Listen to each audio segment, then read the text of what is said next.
পৃথিবীতে যতক্ষণ পর্যন্ত মানুষ আল্লাহকে না ভয় করবে, যতক্ষণ পর্যন্ত মানুষ তার অন্তরের মধ্যে আল্লাহর ভয় না আনবে, ততক্ষণ পর্যন্ত মানুষকে দুনিয়ার আইন আদালত বিচার দিয়ে অপরাধ থেকে বিরত রাখা সম্ভব নয়। ঠিক কিনা বলেন ভাইরা আমার? তাহলে একজন মানুষ দুনিয়ার আইন আদালতের ভয়ে, পুলিশের ভয়ে হয়তো সাময়িক সময়ের জন্য অন্যায় থেকে বিরত থাকবে, অপরাধ থেকে বিরত থাকবে, কিন্তু যেই জায়গা থেকে মানুষ অপরাধ করার পাওয়ার পায়, যেই জায়গা থেকে মানুষ অপরাধ করার প্ররোচনা পায়, ওই জায়গাটাকে যদি আপনি ক্লোজ না করেন, ওই জায়গাটাকে যদি আপনি বন্ধ না করেন, তাহলে হয়তো সাময়িক সময়ের জন্য মানুষ অন্যায় থেকে বিরত থাকবে, অপরাধ থেকে বিরত থাকবে, কিন্তু তাকে পুরোপুরিভাবে অন্যায় থেকে বিরত রাখতে পারবে না। ঠিক কিনা বলেন? এজন্য একজন মানুষকে যদি পরিপূর্ণভাবে অন্যায় থেকে, অপরাধ থেকে দূরে রাখতে হয়, এই দেশটাকে যদি অন্যায় মুক্ত দেশ করতে চান, এই দেশ থেকে যদি দুর্নীতি মুক্ত দেশ করতে চান, এই দেশ থেকে যদি দুর্নীতি দূর করতে চান, তাহলে প্রত্যেকটা মানুষকে মুত্তাকি হওয়ার বিকল্প নাই। ঠিক কিনা বলেন ভাইরা আমার? যতক্ষণ পর্যন্ত মানুষ তাকওয়া অর্জন না করবে, আল্লাহর ভয় তার মনের মধ্যে না রাখবে, ততক্ষণ পর্যন্ত ওই মানুষটাকে দুনিয়ার মধ্যে অন্যায় অপরাধ থেকে বিরত রাখা সম্ভব নয়। ঠিক কিনা বলেন? এই তাকওয়া এমন একটা জিনিস, এই তাকওয়াকে আল্লাহ তাআলার কাছে প্রিয় পাত্র হওয়ার মানদণ্ড আল্লাহ তাআলা নির্ধারণ করেছেন। বলেন না সুবহানাল্লাহ।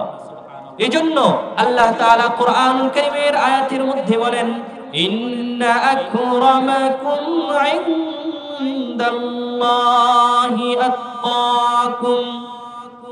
ভাইরা আমার, দুনিয়ার মধ্যে আপনি অনেক বেশি সম্পদের অধিকারী হইতে পারেন, দুনিয়ার মধ্যে অনেক বেশি মান সম্মানের সম্পদের অধিকারী হইতে পারেন, দুনিয়ার জমিনের মধ্যে আপনি অনেক বেশি প্রভাব প্রতিপত্তির অধিকারী হইতে পারেন, দুনিয়ার মানুষ আপনাকে সম্মান করতে পারে, সম্মানের চোখে দেখতে পারে, কিন্তু আপনার অন্তরের মধ্যে যদি তাকওয়া না থাকে, তাহলে আল্লাহ তাআলার দরবারে আপনার যাররা পরিমাণে সম্পদ দাম নাই। পক্ষান্তরে একজন মানুষ যার দুনিয়ার মধ্যে কোনো অবস্থান নেই, দুনিয়াতে যার কোনো অবস্থান নেই, সম্পদ নেই, ধন সম্পদ কিছুই নাই, এই মানুষটার অন্তরে যদি তাকওয়া থাকে, তাহলে আল্লাহ তাআলার দরবারে ওই মানুষের সম্মান সবচেয়ে বেশি। বলেন না সুবহানাল্লাহ। ভাইরা আমার, এই জন্য হযরত বিলাল রাদিয়াল্লাহু তাআলা আনহু কি পরিমাণে দরিদ্র সাহাবী ছিলেন, কি পরিমাণে গরীব ছিলেন। শরীরের এক টুকরা কাপড় ছাড়া আর শরীরের কোনো কাপড় ছিল না, আর কোনো কাপড়ের মালিক তিনি ছিলেন না। আমাদের মধ্যে এখানে যারা আছি তাদেরকে যদি আমি প্রশ্ন করি, ভাই আপনার শরীরের যে কাপড়টা আছে, এই কাপড়টা ছাড়া আপনার আর কোনো কাপড় আছে না, আছে কি নাই? একজন মানুষও এখানে বলতে পারবেন না ভাই যে আমার এই কাপড় ছাড়া আমি আর কোনো কাপড়ের মালিক নই। ঠিক কিনা বলেন? মুআজ্জিজ হাজিরিন, হযরত বিলাল রাদিয়াল্লাহু তাআলা আনহু জীবনের বড় একটা সময় কাফের মুশরিকদের গোলামির মধ্যে পার করে দিয়েছেন। শুধু তিনি নিজেই গোলাম ছিলেন না, গোলামজাদা গোলাম, তেনার বাবাও গোলাম ছিলেন। চেহারাটা ভালো ছিল না, আফ্রিকান কালো নিগ্রো মানুষ ছিলেন, কালো কুচকুচে দেহটা ছিল, দাঁতগুলা ফাঁকা ফাঁকা, চুলগুলো এমন কুকরানো যে চুলের মধ্যে চুরুনি ঢোকানো যায় না। সাহাবায়ে কেরাম রাদিয়াল্লাহু তাআলা আনহুম হযরত বিলালকে দেখে মশকরা করে ঠাট্টার ছলে বলতেন, ওই দেখো কালো পাহাড় যায়। রাসূল করিম সাল্লাল্লাহু আলাইহি ওয়াসাল্লাম বলতেন, আমার সাহাবীরা, আমার বিলালকে তোমরা এমন করে বলিও না, কেননা আমার বিলাল ইসলামের জন্য যে পরিমাণে কষ্ট সহ্য করেছে, ইসলাম কবুল করে ইসলামের রাস্তায় দ্বীনের জন্য আমার বিলাল যে পরিমাণে রক্ত ঝরিয়েছে আল্লাহর রাস্তায়, আল্লাহ তাআলা আমার বিলালের রক্তের উপরে হয়তো একদিন দিন কায়েম করে দিবেন। বলেন না সুবহানাল্লাহ। ভাইরা আমার, হযরত বিলাল রাদিয়াল্লাহু তাআলা আনহুর সামনে রাসূল সাল্লাল্লাহু আলাইহি ওয়াসাল্লাম যখন দ্বীনের দাওয়াত পেশ করলেন, মনিব উমাইয়ার দিল ইসলামের জন্য খুলল না, কিন্তু হযরত বিলাল যখন ইসলামের দাওয়াত পেলেন, বললেন দেরি করব না, মহাসত্য যখন কাছে পেয়েছি সুতরাং দেরি করব না। সাথে সাথে হযরতে বিলাল রাদিয়াল্লাহু তাআলা আনহু পড়ে নিলেন, লা ইলাহা ইল্লাল্লাহু মুহাম্মাদুর রাসূলুল্লাহ। ভাইয়েরা আমার, হযরতে বিলাল রাদিয়াল্লাহু তাআলা আনহু ইসলাম গ্রহণ করার কারণে কি পরিমাণে কষ্ট তাকে সহ্য করতে হয়েছিল। মরুভূমির উত্তপ্ত বালুর মধ্যে দুপুরবেলা হযরতে বিলালকে চিৎ করে শুইয়ে দিতেন এবং বুকের মধ্যে একটা পাথর চাপিয়ে দিয়ে বলতেন, বেলাল হয়তো ইসলাম ত্যাগ কর, নয়তো এভাবে কষ্ট দিতে দিতে তোকে দুনিয়ার জমিন থেকে বিদায় করে দিয়ে দেব। ভাইয়েরা আমার, হযরতে বিলাল রাদিয়াল্লাহু তাআলা আনহু ওই পরিমাণ কষ্ট সহ্য করার পরেও, ওই পরিমাণ কষ্টের পাহাড় বুকে চাপানোর পরেও দ্বীনকে ছেড়ে দেন নাই। বলেন না সুবহানাল্লাহ। হযরতে বিলাল রাদিয়াল্লাহু তাআলা আনহুকে জ্বলন্ত আঙ্গারের মধ্যে কাফের মুশরিক বেঈমানরা শুয়ে দিয়ে বলতো, বেলাল হয়তো ইসলাম ছেড়ে দে, নয়তো এভাবে কষ্ট দিতে দিতে তোকে দুনিয়ার জমিন থেকে বিদায় করে দিয়ে দিব। বলেন না নাউজুবিল্লাহ। এই পরিমাণ কষ্ট সহ্য করার পরেও হযরতে বিলালের মনে কি পরিমাণে তাকওয়া ছিল, কি পরিমাণে ইসলামের জন্য ভালোবাসা ছিল, হযরতে বিলাল কি পরিমাণে আল্লাহর ভয় অন্তরের মধ্যে রেখেছেন। ওই সময়ও হযরতে বিলালের মুখ দিয়ে আহাদ আহাদ শব্দ জারি ছিল। বলেন না সুবহানাল্লাহ। এই জন্য আল্লাহ তাআলা হযরতে বিলালকে কোন উপরে পৌঁছে দিয়েছেন, কোন মর্যাদায় পৌঁছে দিয়েছেন। রাসূল পাক সাল্লাল্লাহু আলাইহি ওয়াসাল্লাম বলেন, আমি যখন মিরাজের রাত্রিতে গেলাম, আল্লাহ তাআলা আমাকে জান্নাতও ভ্রমণ করিয়েছেন, জাহান্নামও ভ্রমণ করিয়েছেন। কিন্তু আমি যখন জান্নাতের মধ্যে হাঁটতেছিলাম, তখন আমি আমার সামন দিয়ে হযরতে বিলালের হেঁটে যাওয়ার পায়ের আওয়াজ পেলাম। বলেন না সুবহানাল্লাহ। ভাইরা আমার, হযরতে বিলালকে আল্লাহ তাআলা কি পরিমাণে তাকওয়া দিয়েছিলেন, এই তাকওয়ার বদৌলতে হযরতে বিলালকে আল্লাহ তাআলা কত বড় সম্মানের, কত বড় মর্যাদার অধিকারী করে দিয়েছেন। ভাইরা আমার, এইজন্য রাসূল সাল্লাল্লাহু আলাইহি ওয়াসাল্লাম মানুষদেরকে দ্বীনের দাওয়াত দিয়েছেন, ইসলামের দাওয়াত দিয়েছেন। গলার মধ্যে ঘাড়ের উপরে তরবারি ধরে ইসলামের জন্য মানুষকে, ইসলাম গ্রহণ করার জন্য মানুষকে চাপ দেন নাই, বরং মানুষ রাসূল সাল্লাল্লাহু আলাইহি ওয়াসাল্লামের মহব্বতে, কোরআনের মহব্বতে, রাসূল সাল্লাল্লাহু আলাইহি ওয়াসাল্লামের ভালোবাসায় ইসলাম গ্রহণ করেছেন। ঠিক কিনা বলেন? যখন কাফের মুশরিক বেঈমানরা দেখলো দলে দলে মুসলমানরা ইসলামের মধ্যে প্রবেশ করতেছে, কাফেরদের দল খালি হয়ে মুহাম্মাদের দল ভারী হচ্ছে, কাফেরদের মাথা খারাপ হয়ে গেল। কি করা যায়? মুহাম্মাদের দল তো ভারী হয়ে যাচ্ছে, মুহাম্মদ সাল্লাল্লাহু আলাইহি ওয়াসাল্লামকে কিভাবে আটকানো যায়?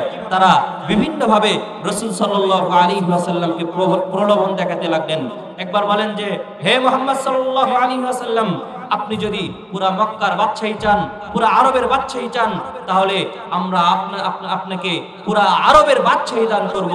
এর বিনিময়ে আপনি আমাদের মূর্তির নামে কোনো ধরনের বাজে কথা বলবেন না, আপনার ইসলামের দাওয়াত দাও, আপনি ছেড়ে দেন।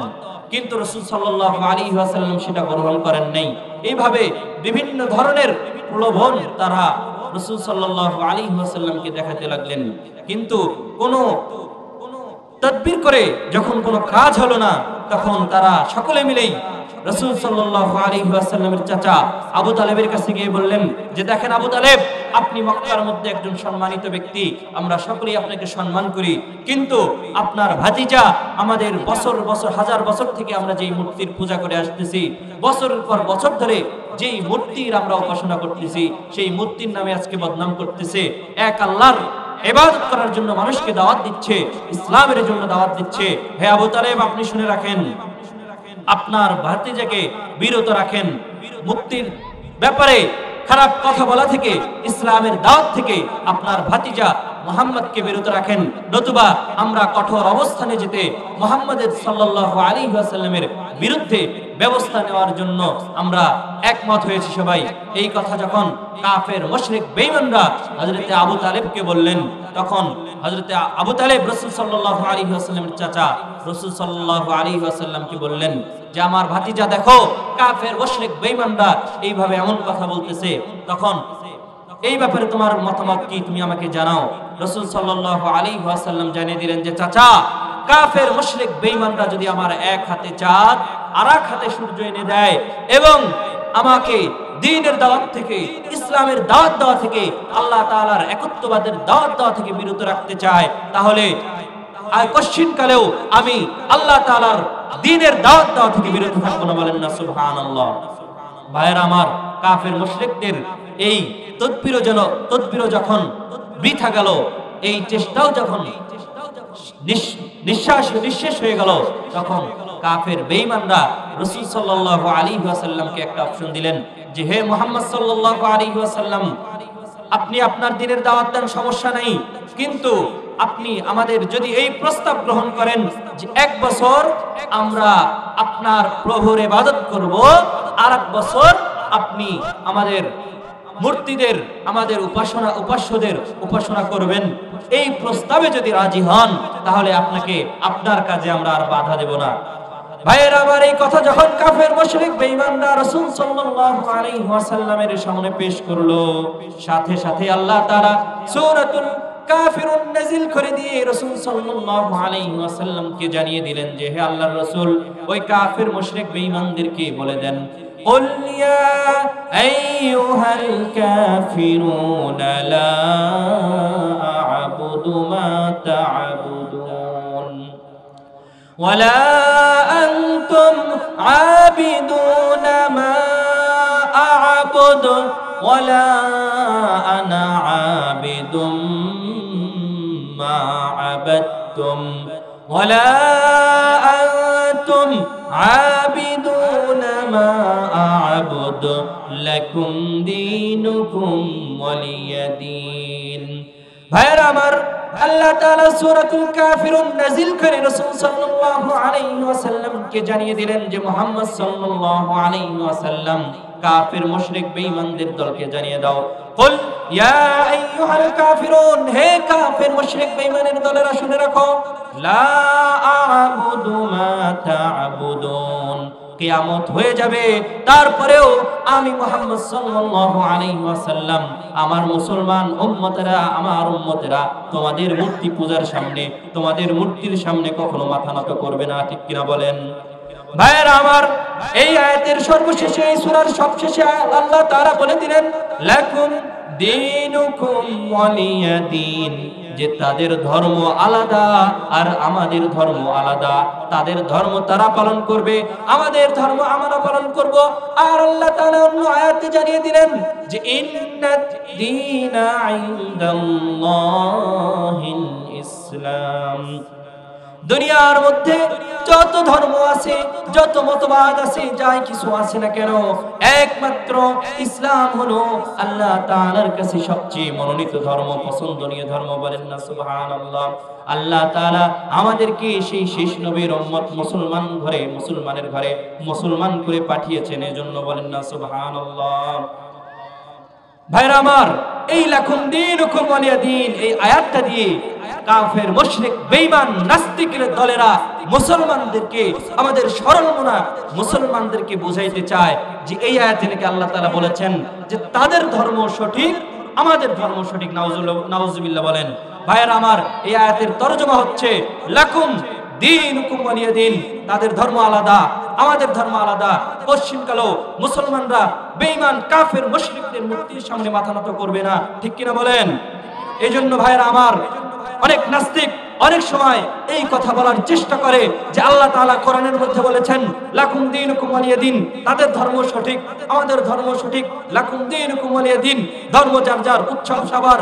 এই কথা যেই নাস্তিক বলবে ওই নাস্তিকের গালের মধ্যে জুতা মারবেন, ঠিক কিনা বলেন? ভাইরা আমার, মুসলমান সাম্প্রদায়িক সম্প্রীতিতে বিশ্বাসী এই বাংলাদেশের মধ্যে মানুষ যে যার ধর্ম পালন করবে, ধর্ম পালন করতে বাধা নাই, কিন্তু যখন ইসলামের মধ্যে আঘাত আসবে তখন মুসলমান এটা মেনে নেবে না, ঠিক কিনা বলেন? ভাইয়েরা আমার, আবেগ ভালো, বেশি আবেগ ভালো নয়। আমি বলতে চাই, কিছুদিন আগে আপনারা দেখেছেন আমার মুসলমান ভাইয়েরা, আমার মাদ্রাসার ছোট ছোট ছাত্র, আমার দিন প্রিয় ইসলাম প্রিয় ভাইয়েরা, আলেম সমাজ কিভাবে তাদের মন্দিরগুলো রাত্রিবেলা পাহারা দিয়েছে, ঠিক কিনা বলেন? তার বদৌলতে আমরা কি পেলাম? তার বদৌলতে আমরা পেলাম যে তারা দিনের আলোতে আমাদের মসজিদ ভেঙে দিয়েছে, ঠিক কিনা বলেন? ভাইরা আমার, আমি বলতে চাই, এই বাংলাদেশের মাটিতে বসে, শাহজালালের মাটিতে বসে, শাহপরানের মাটিতে বসে, এই বাংলাদেশের মাটিতে বসে, ইসলামের ভূমিতে বসে দিল্লির এজেন্ডা বাস্তবায়ন করার চেষ্টা করবেন, হিন্দুত্ববাদী ইসকনের প্রতিনিধিত্ব করবেন, এইটা বাংলার জনগণ কখনো মেনে নেবে না, ঠিক কিনা বলেন? ভাইরা আমার, এই জন্য ইসলামের উপরে, দ্বীনের উপরে যখন কোনো আঘাত আসবে, দ্বীনের উপরে যখন কোনো চক্রান্ত আসবে, সব চক্রান্ত বাংলার দ্বীন প্রিয়, ইসলাম প্রিয় মোমেন ভাইরা সেই চক্রান্তকে আমরা রুখে দেব। ঠিক কিনা বলেন? আপনারা রাজি আছেন তো ইনশাআল্লাহ? আল্লাহ তাআলা আপনাদের সকলকে কবুল করুন, সকলে বলে আমিন। ভাইরা আমার, বলতেছিলাম যে আল্লাহ তাআলা সূরা কাফিরুন নাজিল করে যেমন জানিয়ে দিয়েছেন যে হে আমার নবী মুহাম্মদ সাল্লাল্লাহু আলাইহি ওয়াসাল্লাম কাফিরদেরকে জানিয়ে দেন, মুশরিক বেঈমানদেরকে জানিয়ে দেন, দ্বীন একমাত্র আল্লাহ তাআলার কাছে মনোনীত ধর্ম হচ্ছে ইসলাম। আমরা ইসলাম মুসলমান ইসলাম পালন করব, ইসলাম ধর্ম পালন করব। হিন্দুরা তাদের ধর্ম পালন করবে, খ্রিস্টানরা তাদের ধর্ম পালন করবে, বৌদ্ধরা তাদের ধর্ম পালন করবে। আমরা কারো ধর্ম পালন করতে বাধা দেব না।